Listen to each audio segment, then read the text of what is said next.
in Scotland, there is a similar bill progressing via Liam MacArthur, Liberal Democrat. It's not a private member's bill because it's a slightly different process, but that is the legislation that would most directly impact my constituents.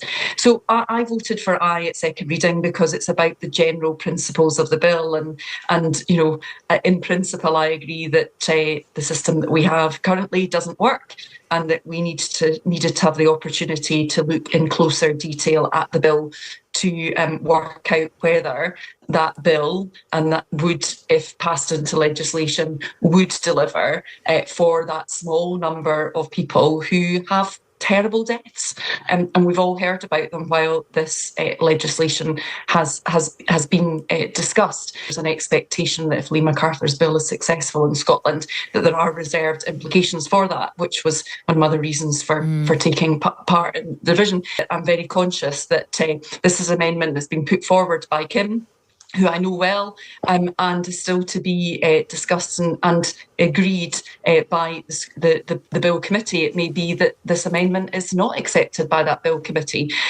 but this is one of these issues that, yes, it's a conscience issue and we're all free to vote on it as we choose to, but it's also one that where, although in principle it appears that the public in general is supportive, I think when you look down at the detail, that's where the responsibility for us as legislators lies. And for me, we talk about those number of people who have terrible deaths.